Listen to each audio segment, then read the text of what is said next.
2020년 1월 3일 새해 첫 라디오 금천 뉴스라인입니다.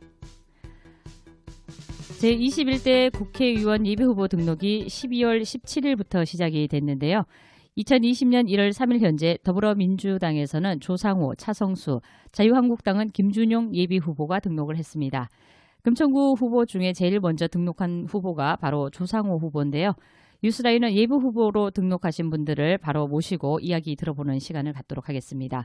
뉴스라인 예비후보 초대석 오늘 첫 번째 시간은 조상호 후보입니다. 네, 청취자분들도 아시겠지만 예비후보들은 당내 경선을 넘어서야 합니다. 그래도 금천구에서 정치를 하려는 지역의 자원으로 보고요. 그 이야기 들어보는 시간 갖도록 하겠습니다. 네, 저는 오늘 진행을 맡은 한영진입니다. 네, 저는 이성호입니다. 네, 반갑습니다.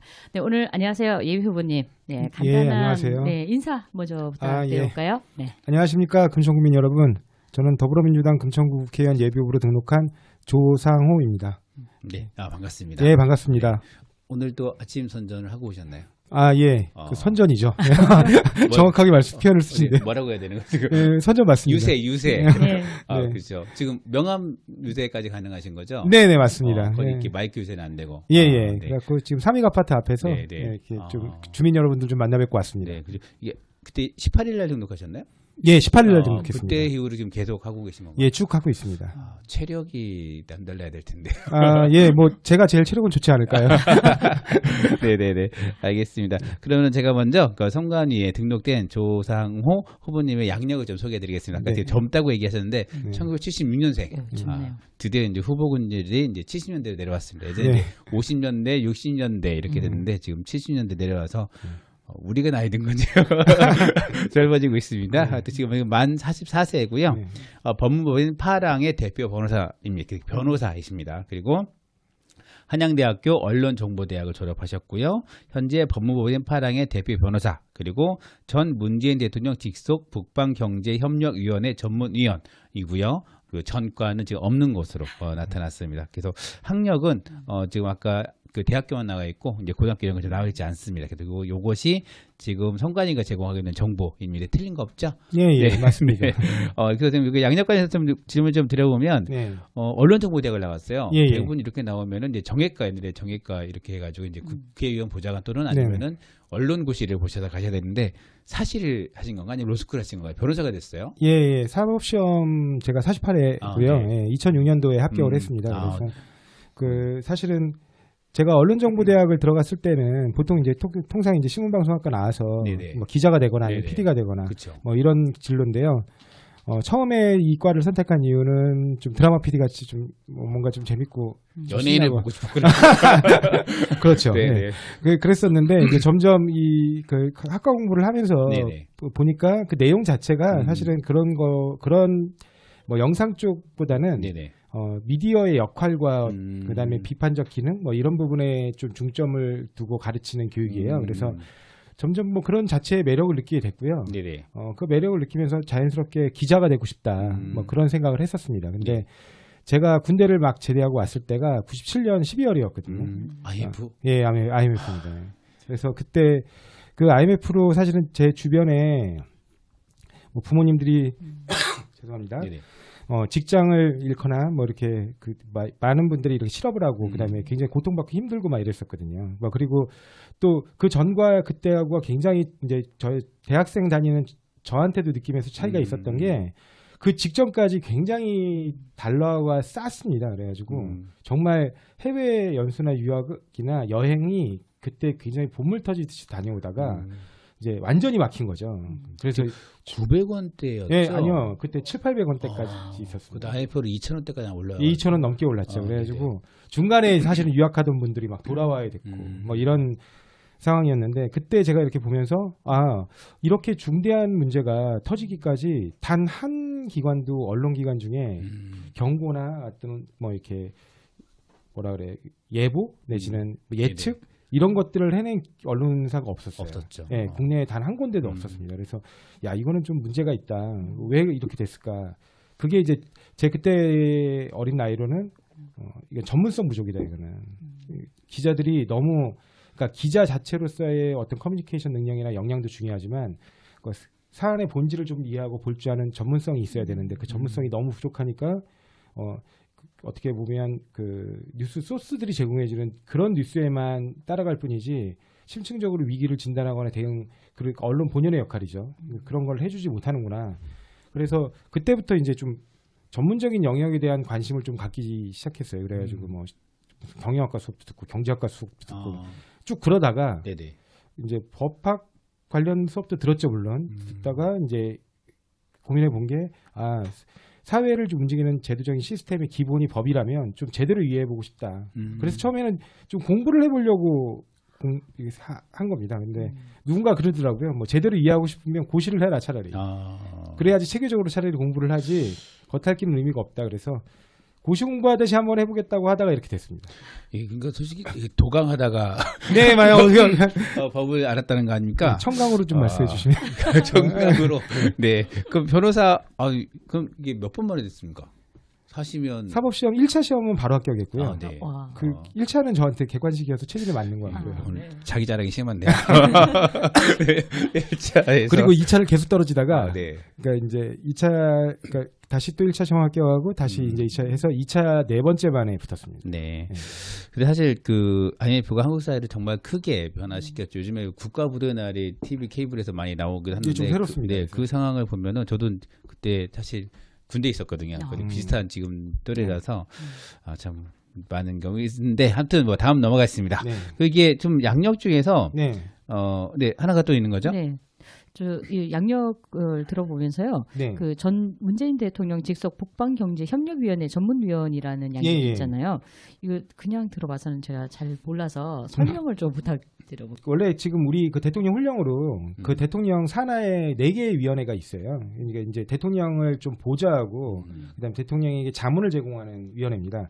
그 위원회 중에 하나가 북방경제협력위원회고요. 이 북방경제협력위원회는 우리 북방 경제와 관련된 영역, 지금 이제 굉장히 야심차게 추진하고 있는 남북 경협 사업을 포함하는 겁니다. 그래서 그 남북 경협 사업을 포함해서 남북한, 그다음에 중국, 러시아 이쪽 그 북방 경제에 아직 이렇게 제대로 되고 원활한 시스템과 이 흐름이 원활하게 움직여지지 않거든요. 그건 아무래도 우리 위에 북한이라는 이제 적대적인 어떤 체제를 갖고 있는 한 동포가 자리 잡고 있는 상태에서 길이 막혀 있기 때문인 원인도 있습니다. 그래서 꼭 북한이 그 주요 변수는 아니지만, 주요 변수죠. 주요 변수지만 이게 필수적인 변수는 아닙니다. 그래서 전체적으로 이 남북한 교류를 포함해서 그 러시아, 그다음에 러시아 중에서도 극동 러시아죠. 이 극동 러시아와 그다음에 중국, 몽골까지 포함돼서 그런 영역들이 어떻게 하면 그 활발하게 교류를 늘려갈 수 있을까? 그리고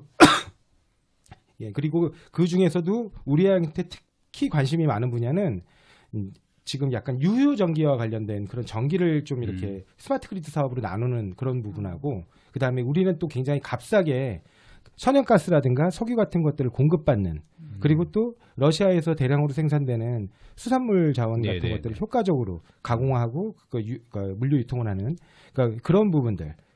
그리고 아까도 말씀드렸듯이 그 통신과 관련된 부분들이 있는데요. 이 통신들을 특히 이제 무선 통신 중심으로 가게 될 거고요. 그러니까 그런 부분들을 활발하게 교류하자는 차원에서 그걸 연구하고 자문을 제공하는 위원회입니다. 이게 옛날에 그 박근혜 대통령이 그 통일은 대박이다 하면서 이제 러시아부터 천연가스 라인을 북한을 틀어내서 이렇게 오는 사실 그런 것도 요거의 역할.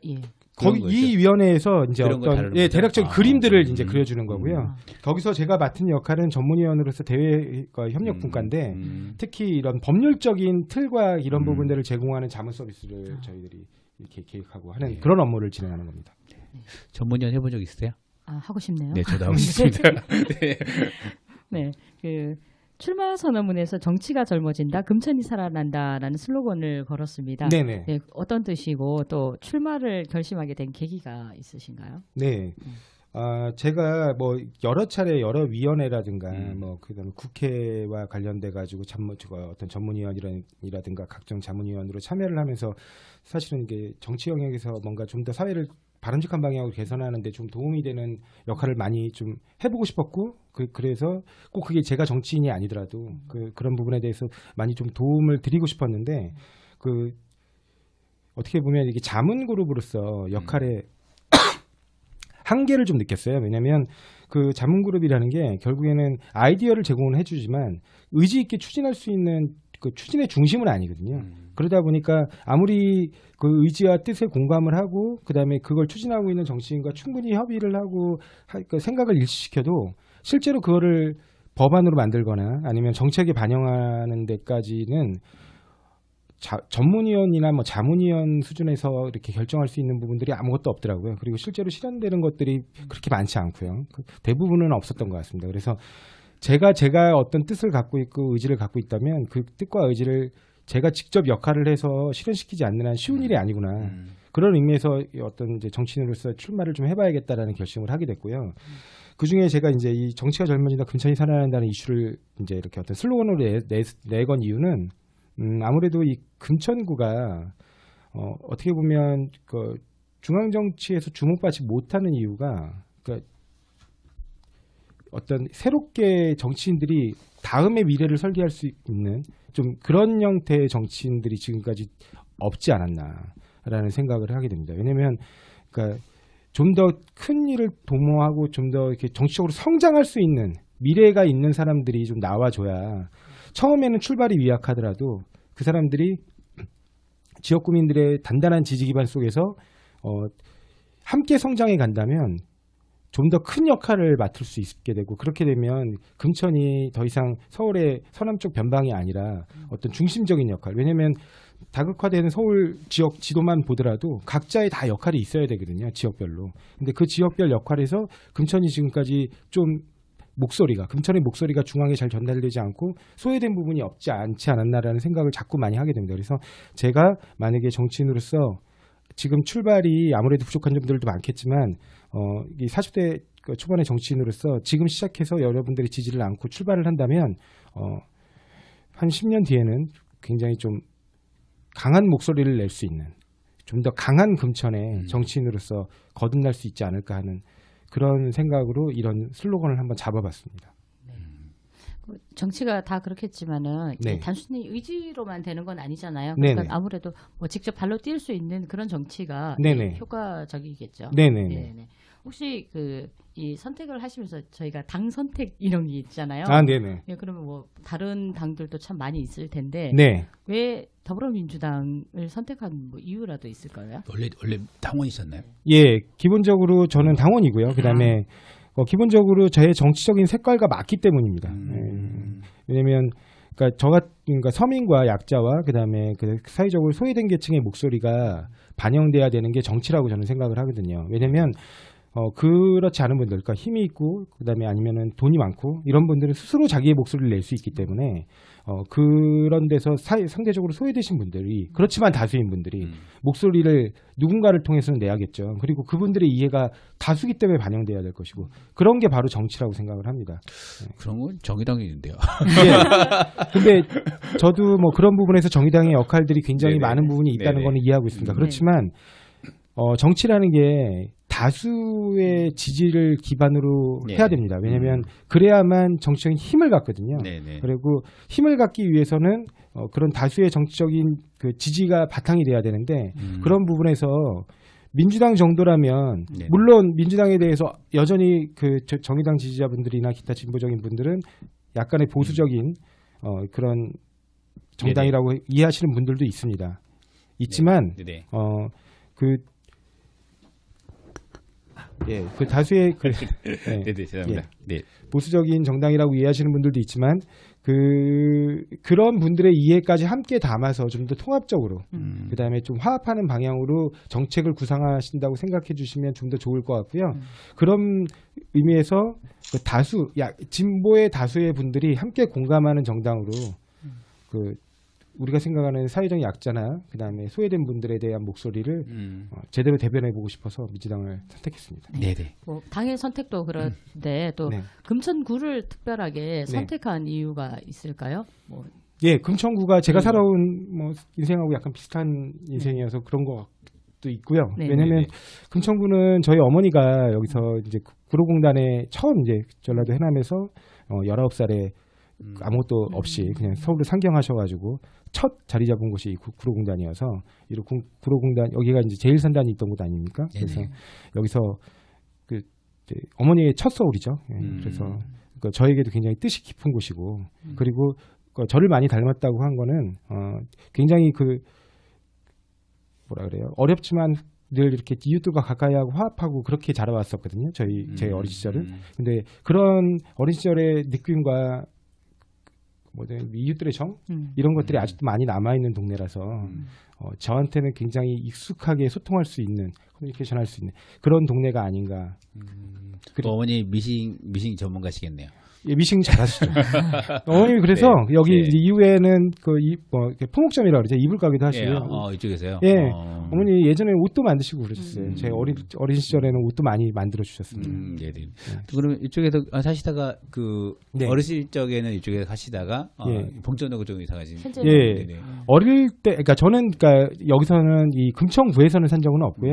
그러니까 저는 이제 관악구에서 태어났는데, 네. 그러니까 어머니가 이제 그렇게 정착하시다가 네네네. 여기도 좀 비싸고 밀려서 봉천동까지 오셨다 그러더라고요. 아. 그러니까 옛날에 그 봉천동에 산동네가 있었습니다. 그 시우지. 난곡. 예, 난곡 윗기은 아니고요. 난곡 네네. 옆인데, 그러니까 제 그래서 원래 그 처음 태어났을 때 본적지는 뭐 381번지라고, 예, 거기가 이제 다 서울시 땅이었어요. 그래가지고 거기에 대충 이렇게 주택을 짓고 살았던 그 판자촌에서 태어났습니다. 산자 들어간 데는 좀 높죠. 높죠. 네. 네. 하여튼 그러면 지금 다음 얘기 넘어가면 네. 지난 지금 네. 파랑 네네. 대법모임 파랑에 5월달에 네네. 문을 열고 네네. 10월달에 이제 개도식을 했어요. 네네네. 근데 사실 저도 지나가다 마을버스에 막 곳곳에 다 파랑 사진을 이렇게 광고요. 네, 광고가 엄청 났었던 걸로 기억이 변호사 나네요. 개도하는데 광고를 원래 이렇게 열심히 하셨나 생각하는데 하여튼 그때 10월달 개도식에 딱 갔는데 이제 거기 이제 한인수 네네. 청장님도 오시고 또 우리 후보님 오시도 이분들 정치에 관심이 있나 보다 보니 지역 정과 약간 그런 게 있었습니다. 그래서 네. 근데 이 한인수 사실 그 두 번의 투쟁을 나셨고 네. 그리고 이제 지난번에는 또 국회의원 후보였고 또 네. 이것도 이제 당이 이제 더불어민주당이 아니라 이제 자유한국당 계열이었죠. 네, 그래서 네. 이게 뭐지? 연결이 안 되는 거지? 네네네네. 그래서 이게 어떤 인연인가 좀 궁금합니다. 네. 한인수천 구청장님은 죄송합니다. 아드님하고 저희가 친구고요. 네네네. 그리고 큰 아드님하고는 제 학교 선배님이시기도 하고, 네네. 원래 좀 친분이 있다가 사실은 제가 이제 여기에 변호사 사무실을 개소하면서 네네. 나름 금천구에서 구청장 재선까지 하셨기 때문에 네네. 보면 굉장히 이렇게 행정 경험도 많으시고 그다음에 지역 주민들의 의사라든가 지역 주민들의 민원이라든가 지역 주민들의 어려움 네. 그런 부분에 대한 이해도도 굉장히 높으신 분이라고 저는 개인적으로 생각을 합니다. 그래서 그런 부분에 대한 많은 경험들을 함께 공유하고 그다음에 제가 많이 좀 배우고 그런 차원에서 고문으로 모신 거고요. 이게 정치적으로 뭐 그런 특별한 의미가 있어서 그런 건 아닙니다. 사실 뭐 저희들 입장에서는 이게 정치적으로 저걸 네. 이게 왜 그러냐 이렇게 분석하고 유추하고 해석하는 것이도 하나 되니까. 그리고 뭐 제가 네네. 간단히 말씀드린 사실은 이 지역에서 네네. 특별히 어느 정당이다 그래서 이게 요즘 뭐 정치 현실하고도 관련해서 나중에 말씀드릴 부분이 있을지 모르겠지만 이게 너무 이렇게 편가르기식으로 이렇게 할 필요는 없다고 생각하거든요. 다 금천구의 발전을 바라시는 분들이고 그다음에 금천구의 국민들이 모두 행복한 생활을 할 수 있기를 바라는 거라면 그게 꼭 무슨 한국당이든 민주당이든 뒤에 중요하다고 저는 생각하지는 않습니다. 뭐 사실 지역 공약은 비슷해요. 왜냐하면은 이게 똑같잖아요. 현실이 비슷하기 때문에. 당은 좀 다르지만 그래도 지역의 발전을 위한다는 건 같은 목소리니까요. 그럼 좀 지금 아직 총선이 좀 남았는데 이제 공약을 좀 물어보기는 그런데 이제 공약을 아마 좀 있으면 이제 공보물이나 이런 걸 저도 보시든지 합작 개발도 할 거고 다듬어야 될 게 있긴 한데 그래도 좀 이게 금천구가 어떻게 좀 금천구의 현재 상황을 파악을 하시고 자기가 이거를 해보고 싶은 게 좀 있을 것 같아요. 다듬은 거 약간 줄기라도 좀 얘기해 줄 수 있지 않을까 좀 싶은데요. 네네. 갑자기 이렇게 공약을 여쭤보시니까 사실은 제가 많은 부분에서 많이 부족합니다. 아직 뭐 현역 경험도 없고 그다음에 어떤 데이터라든가 자료 같은 것들이 정확하게 정리되어 있거나 그런 부분들은 많이 부족한 게 사실이어서 뭐 제가 아주 구체적이고 뭐 디테일한 공약을 말씀드리기에는 많이 부족할 것 같습니다. 다만 제가 생각하고 있는 이 금천구에 크게 세 가지 방향이 있다면 교통과 그다음에 교육과 그다음 이제 노인 기타 사회 취약계층의 복지 문제 이 세 가지 정도가 중점 부분이라고 저는 개인적으로 생각을 합니다. 왜냐하면 이 교통의 문제에 있어서는 사실은 뭐 대중교통 인프라가 안 들어가 있는 곳이 없죠. 지역지역 다 들어가 있고. 네네. 그렇지만 좀 불편하게 돼 있는 것 또한 부인할 수 없는 사실입니다. 그래서 왜냐하면 여기서 그 주요 그 서울의 근거지로 나가는데 대략 다 1시간 가까이 걸리는 게 사실이거든요. 이게 갈아타고 그러니까 환승이 많다는 겁니다. 물론 지금 이미 신안산성 개통과 관련돼 가지고 굵직굵직한 것들이 네. 나와 있지만 그 외에도 소프트웨어적으로도 개선할 수 있는 부분들이 꽤 있다고 생각하거든요. 뭐 대표적으로는 보면 금천구청역이 사실은 환승역이라고 표시되어 있지만 아무도 환승역이라고 생각하지 않을 정도로 그거 환승역인가요? 예. 예, 환승이잖아요. 왜요? 뭐가 환승? 광명역 환승입니다. 아. 있잖아요. 예. 왜냐하면 그렇구나. 광명역이 사실은 서울 서남권 교통허브거든요. 그렇죠, 그렇죠. 예, 광역교통허브인데 그게 1시간 반에서 2시간 사이에 네. 너무 오랜 시간이 예, 걸렸어요. 그 저기 교통 편수가 있습니다. 네네. 그건 사실은 환승역으로서 의미가 없는 정도거든요. 근데 이게 지금 그렇게 되는 이유가 광명역에서부터 금천구청역이 한 정거장만 왔다 갔다 해서 움직이는 게 아니고 광명에서부터 영등포역에 있는 KTX역이죠. 그 네네네. 역까지 그냥 왔다 갔다 해야 되기 때문에 그 선로 겹치는 문제로 이렇게 뜨문뜨문 있는 걸로 알고 있거든요. 네네. 근데 사실은 그렇게 왔다 갔다 하는 열차가 꼭 필요한지가 저는 의문입니다. 그래서 사실은 이 환승 셔틀로 움직여도 충분히 가능할 것 같은데 그리고 만약에 그렇게 된다면 실제로 금천구청역이 환승허브 역할을 하기 때문에 금천구청 역사 복합개발 관련해서 경제성을 높이는 데도 굉장히 중요한 의미가 있다고 생각합니다. 그래서 네네. 그런 부분들은 충분히 소프트웨어적으로 개선 가능함에도 불구하고 그런 부분들이 아직 시도되지 않았다는 거. 그리고 그 외에도 예를 들면 이 버스와 이 그 전철이 환승되는 시스템이 좀 너무 그러니까 잘게 조개진 역들이 많다든가 아니면 좀 이렇게 좀 뭐라 그러죠? 급행 BRT 같은 것들도 좀 생각해 볼 필요가 있는데 그런 네네. 부분들이 좀 부족해서 예, 너무 이렇게 중심이 되는 약간 환승역으로 나아가는데 너무 오랜 시간이 걸리는 그런 부분들을 좀 개선할 필요가 있고요. 네네네. 그다음에 이제 초중고등학교 교육 관련돼 가지고 상당 부분은 교육감 역할이긴 한데 이제 금천구가 지금 부족한 게 제가 볼 때는 교육 중에서도 어떤 그러니까 꼭 이렇게 이 대학 입시를 위한 이른바 뭐 외고 같은 특성화 고등학교의 문제가 아니라 네.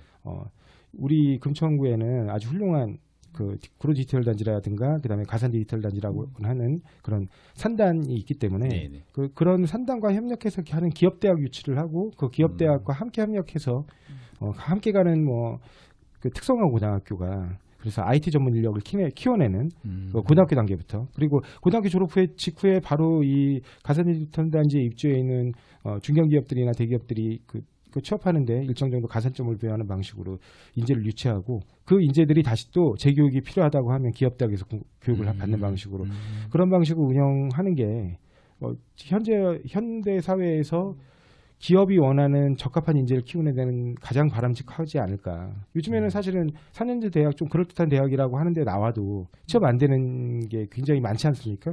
그래서 이렇게 취업과 그다음에 기업과 대학이 다 연계될 수 있는 그런 대학과 그런 특성화 학교 네네. 그런 것들을 좀 교육부 차원에서 지원을 받아서 좀 진행해 볼 필요가 있지 않을까. 네네. 사실 뭐 디지털 단지의 연계 방안에는 사실 금천이 큰 하드였어요. 네네네. 그래서 큰 하드였고 뭐 4차 산업혁명하고 이런 거 연계해서 뭔가 계속 해보자 얘기하는데 사실 뾰족한 수가 네. 지난번 총선도 그랬고 지난번 지방선거도 그렇고 항상 얘기는 나오고 네, 있는 많이, 부분이긴 한데 네. 하여튼 이렇게 조 후보님께서 뭔가 새로운 방안을 만들면 좋을 것 같습니다. 네. 다음으로 좀 이렇게 복지?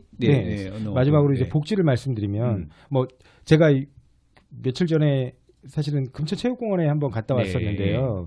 거기에 이제 어르신들이 앉아서 이제 많이 이렇게 운동도 하시고 그다음에 이제 소일거리로 뭐 지내시고 아니면 주변 분들 만나서 인사들도 하시고 그러더라고요. 근데 그분들 이제 그 간단히 얘기하는 것 중에 하나는 정자에다 이렇게 비닐을 씌워놨어요. 이제 추우니까 거기서 좀 쉬라고. 근데 아니 여기 하다못해 가건물 판넬 가건물이라도 가건물 같은 거 하나 두고 난방기라도 하나 돌려주면 정말 추울 땐 잠깐 몸도 녹일 수 있는데 그런 시설들도 부족하다고 하시고 그다음에 거기에 하다못해 정수기라도 하나 놔주면 물이라도 한 모금 먹을 텐데 그런 것도 없다고 하시고 이런 부분들에 대한 불편함들을 호소하시는 부분들이 있더라고요. 그리고 또 제가 이제 여러 그 경로당이나 어르신들 계시는 곳을 가보면 이제 또 방학 기간에 맞춰가지고 이제 교육 시스템들이 다 멈춰 있고 막 그런 부분들이 있습니다. 그래서 그런 정말 구석구석 약간 이렇게 디테일한 부분까지 신경 쓰는 뭐 물론 이런 부분들은 구청이 중심이 되는 사업이기 때문에 아마 이렇게 이제 당정협의라 그러죠. 네네. 이런 식으로 해서 함께 협력하고 만약에 거기서 중앙정부라든가 서울시라든가 이런 광역단체 예산이 필요하거나 아니면 중앙정부 예산이 필요한 부분들이 있으면 그런 부분들을 협력해서 진행을 하면 될 것 같은데요. 그런 부분들을 좀 그러니까 어르신들은 제가 잘 뭐 이해하고 있는지는 모르겠지만 세심한 부분들에서 굉장히 신경 쓰지 않으면 또 뭐 건강 문제라든가 네네네 그렇죠. 그다음에 스스로 의사 표현하시는데도 그러니까 좀 어려운 부분들이 많기 때문에 그런 부분들을 좀 많이 신경 썼으면 좋겠습니다. 네, 복지라는 부분에서 특히 이제 어르신들 부분에 대해서 좀 신경을 많이 쓸. 그러니까 직접 찾아뵙고 네. 말씀도 들어보고 그런 부분도 바로 말씀해 주시더라고요. 그러니까 그렇게 하면 되지 않을까요? 이제 고령 사회죠. 네. 그래서 금천구도 사회 노인인 거 많아서 굉장히 중요한 문제인 것 같습니다. 우리 좀 한때까지 한 30분 정도 이야기하고 있는데 잠깐 쉬었다 갈까요? 그럴까요? 네, 우리 지금 감기 걸려가지고 네. 다들 목도 간질간질하니 잠깐 쉬었다가 오겠습니다. 네. 그래도 약을 부분에 대해서 얘기를 나눠봤었는데요. 네네. 네, 요즘 또 그 한국 전체적인 대한민국 정치를 어떻게 평가하시는지 네. 이런 부분에 대해서 조금 들어보고 싶습니다. 요즘 뭐 정치 과잉이다, 뭐 정치 부재다 이런 얘기들 참 많잖아요. 네. 예, 그런 부분에 대해서는 어떻게 생각하세요? 아, 좀 많이 무겁고 마음이 무겁고 답답한 부분들이 있습니다. 사실은 정치인들이 어떤 특정 영역에서 자기의 어떤 정치적 노선을 걷는 건 뭐 당연한 일이고요. 뭐 그 부분에 대해서 이제 그 정치적인 노선들을 지지층을 설득을 해서 그분들에게 그 지지를 받아서 그 힘으로 자신의 어떤 정치적인 이상을 실현하는 것 또한 되게 자연스러운 일입니다. 그런데 그 지지자분들은 그냥 국민들이거든요, 다. 네네. 예. 그리고 어떻게 보면 본인들 스스로가 어떤 사회적인 변화를 이끌어낼 수 없기 때문에 또 누군가에게 정치 지도자에게 기대는 건데 그 분들 자체를 이렇게 어떤 영역이나 진영별로 나누는 그러니까 좀 이해와 배려가 부족한 그러니까 그렇게 나누는 그 관점으로 그 접근하는 게 아닌가. 그러니까 오히려 그 어떻게 보면 그런 표현 많이 하죠. 많이 하죠. 뭐냐면 국민 분열을 부추기는데 좀 정치인들이 앞장서는 게 아닌가. 네네네. 그 부분들이 사실 굉장히 마음이 아픕니다. 왜냐하면 사실은 박근혜 대통령 탄핵에 마음 아파하시는 분들도 있으세요. 네. 뭐 민주당 지지자들 분들은 그런 부분에 대해서 이해 못하시는 부분들도 있을 수 있습니다. 그렇지만 그거를 좀 이해하고 보듬고 가도록 정치인들이 이끌어줘야 된다고 생각하거든요. 왜냐하면 박근혜 전 대통령의 탄핵이 법적으로 불가피한 측면이 있고 그 부분에 대해서 우리는 법치국가이기 때문에 누구도 법 앞에 평등할 수밖에 없기 때문에 법에 따라 단죄되고 심판받아야 되는 건 맞지만 그분들을 그러니까 그 박근혜 대통령을 지지했던 사람들조차 마치 그 박근혜 대통령과 같은 잘못을 저지른 것이냐 비난하고 뭐 수군이 뭐 꼴통이니 아니면은 뭐 마찬가지로 역으로 예를 들면 지지하지 않는다고 해서 그 예를 들면 진보 계층을 뭐 좌빨이니 그렇죠. 예, 뭐 이렇게 서로 간의 지지층의 분열을 막 부추기는 근데 그거를 오히려 정치인들이 가급적이면 통합시키고 화해시키도록 노력을 해야 되는데 앞장서서 분열을 부추기는 듯한 그런 것들이 좀 많이 아쉽거든요.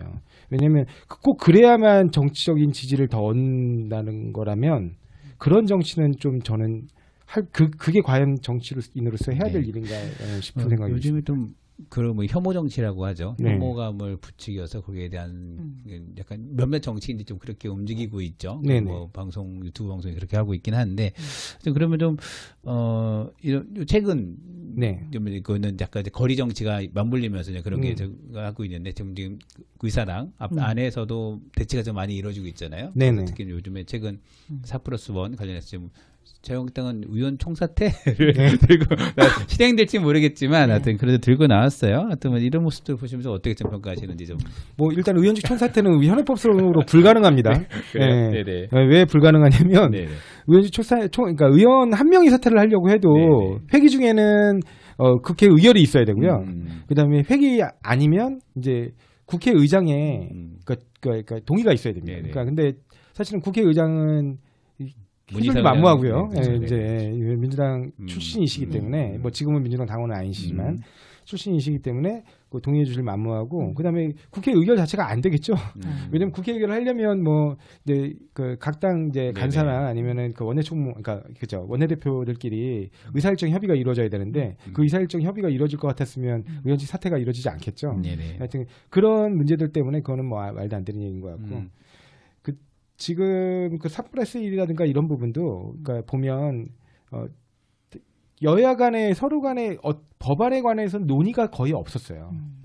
법안에 논의가 없이 그냥 저쪽에서 통과시키려고 하는 법안은 이쪽에서는 무조건 안 된다는 입장이었고 이쪽에서도 마찬가지로 이제 저쪽에서는 무조건 반대를 하니까 우리는 무조건 통과시켜야 된다는 그런 입장으로만 흘렀기 때문에 어떻게 보면 일당 제1여당 아니 여당과 제1야당 사이에는 법안에 협의를 한다거나 진행하는 게 전혀 없었습니다. 그래서 그런 부분에 좀 많은 아쉬움이 있고요. 그러니까 정치라는 게 서로 간에 그 진영 간에 약간씩의 양보와 타협이 이루어지면서 이루어지는 게 정치라면 그런 부분에서는 약간 빵점인 정치였죠.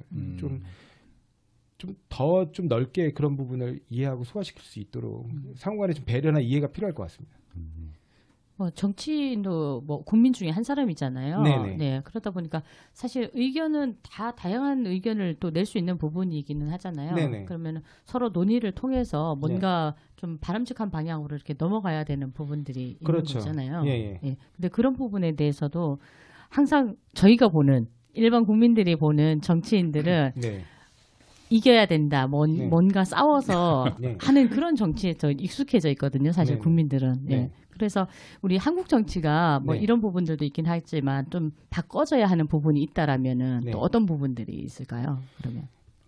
기본적으로는 그 상대방에 대한 배려 이해 그게 제일 중요하다고 생각합니다. 그리고 정치인들이 그러니까 분열을 부추기는 그러니까 그것도 그러니까 정치인들 사이의 분열은 뭐 필연적인 거예요. 분열과 대립은 그렇지만 그걸 지지하는 지지층 사이에 분열과 갈라치기를 도모하는 정치인들은 국민들이 좀 심판을 해주셔야 된다고 생각합니다. 네, 그래요. 그리고 좀 그냥 없던 질문 하나 더. 네. 정치 얘기만 계속 하다 보니까 이제 한국 사회 전반적인 이게 표현되는 게 정치이기 때문에 정치에 대한 질문을 했는데 사실 한국 사회가 이제 변화를 계속 하고 있잖아요. 그래서 이제 지금 뭐 아까 뭐 요즘이 뭐 공정성의 위기다 얘기를 하고 이제 최근 2020년 화두가 이제 공정한 사회에 대해서 많이 공감 이런 거에 대해 많이 좀 시민들이나 반응하고 계신데 이제 한국 사회 같은 경우가 어느 지점을 좀 가장 강하게 드라이브를 걸어 좀 이거를 좀 변화시킨다거나 이렇게 해야 되는 그렇게 좀 그런 전망이나 이런 게 좀 있으시다면 뭐가 있을까요? 예, 뭐 공정성이 진짜 이번에 많은 그 문제를 일으키고 뭐 문제까지 일으켰네요. 네. 어떻게 보면 이제 민주당 지지층 내에서도 서로 간에 약간 갈등 요소가 되기도 하고 그런 부분들이 있었습니다. 네. 그리고 그런 부분에서 뭐 어떤 책임 있는 지위에 있는 사람들이라면 각자의 책임을 느껴야 될 거라고 생각을 하고요. 뭐 저 또한 뭐 그 이번에 그 정치를 출발한 사람 입장에서 많은 마음이 무겁고 그다음에 그 좀 대안에 대해서 고민을 많이 해보게 됩니다. 근데 이 공정의 문제는 그러니까 다른 어떤 가치보다도 이게 평등과 관련된 문제이기 때문에 신경을 써줘야 되거든요. 특히 우리 사회가 여러 부분에서 다양한 인재들을 배출한다거나 뭐 어떤 다양한 사람들의 목소리를 듣는다는 그런 다양성의 사회로 진입하면서 공정의 가치를 좀 소홀히 한 측면들이 좀 있습니다. 네. 근데 그 공정이라는 게 그러니까 뭐 다른 걸 다르게 취급하는 거 자체를 뭐라고 하는 게 아니고 합리적으로 그 다름을 설명할 수 있어야 되거든요. 근데 만약에 합리적으로 다름을 설명할 수 없는 방향으로, 그러니까 좀 아니면 그 기준이 잘못됐기 때문에 그에 편승하는 그 기회를 열어주는 방향으로 해석이 된다 그러면 그건 굉장히 잘못된 거죠. 그리고 그 부분에 대해서는 분명히 법적인 책임을 물어야 되고요. 그리고 그 잣대가 어느 한쪽이 기울었어도 안 됩니다. 제가 공정성 얘기는 저 한 그냥 예시였고, 그래서 한국 사회도 여러 가지 문제, 빈부의 격차도 있을 수 있고, 그리고 뭐 아까 공정성 문제일 수도 있고, 부동산이 문제일 수도 있고, 교육의 문제일 수도 있고, 아니면 정치 정당제의 문제일 수도 있고, 그래서 후보님 생각하시는 한국 사회를 좀 지금의 답보 상태를 만들고 있는 가장 큰 문제가 뭘로 생각하시는지 그런 쪽이 궁금했습니다. 예, 뭐 아까 말씀하신 대로 뭐 세대 격차의 문제, 뭐 그다음에 빈부 격차의 문제, 그다음에 뭐 공정의 가치의 문제 이런 문제들의 대부분들이 저는 제가 볼 때는 한국 사회가 급격하게 변화와 발전을 겪다가 이제 그 대부분의 그 이제 선진국 초입 단계에 들어서면서 약간 경제 발전의 속도가 굉장히 그러니까 정체되고 네네. 그다음에 그 늦춰지고 있잖아요. 그렇죠. 거기서 생기는 자산 격차의 벽이 있습니다. 그 자산 격차의 벽이라는 게 그러니까 과거에 있었던 분들이 그 그러니까 고도 성장 시대에는 그 노력으로 중산층으로 올라설 수 있었다면 그렇게 해서 형성된 부동산, 특히 부동산을 중심으로 하는 자산이 격차의 벽을 만들면서 진입장벽을 만들고 있는 부분들이 그렇죠. 있어요. 네. 그런 부분에서 심지어는 40대 초반까지 그다음에 20, 30대는 말할 것도 없고요. 그런 분들이 도저히 진입할 수 없는, 그러니까 능력으로 진입할 수 없는 어떤 중산층의 벽, 네네. 거기에 가로막히게 됩니다. 거기에서 어떤 예를 들면 세대의 상실감을 느끼는, 그래서 그런 것들이 세대 간의 어떤 분열로 나타나고, 그 다음에 또 빈부격차로 나타나고, 이런 부분들이 있습니다. 그리고 또 그 자산을 가지신 분들은 또 그 자산의 격차의 벽 아래로 떨어지게 되면 다시 올라설 수 없다는 불안감을 갖게 되죠.